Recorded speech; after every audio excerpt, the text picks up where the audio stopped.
Yep. Jim, real quick, how'd you see tonight's card?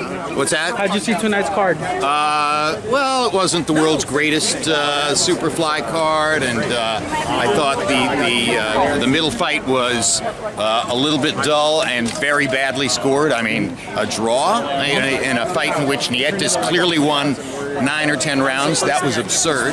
And obviously the Estrada fight was far more exciting than anybody expected it to be, and kind of an unusual style matchup, and I don't know whether Estrada took him lightly or just couldn't seem to rise above it, but at the end of the day, it made for a close, exciting fight.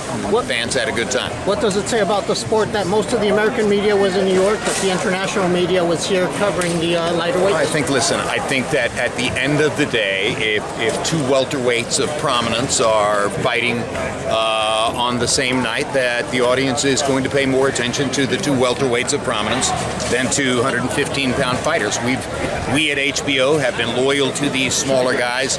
At the end of the day, without a glamour star like Chocolatito on the card, and without the electricity that Srisaket Soronvisai brings, you don't have the same thing. Estrada's a good fighter, but he doesn't bring the kind of electricity that Srisaket Soronvisai brings into the ring. So this triple header without Soronvisai, probably could have seen this coming in advance. Just wasn't the same kind of crackling attraction as what we've had before. There's no doubt that the Superfly card always draws, it generates people watch it, but with Eddie Hearn coming into boxing now, with the DAZN platform and whatnot, the big budget that he has, where does this leave HBO? It seems like you guys are slowing down a little bit. You've been a part of HBO throughout history. Just talk to us about where HBO's at and we can expect in the future. HBO's focus at this moment is very clear.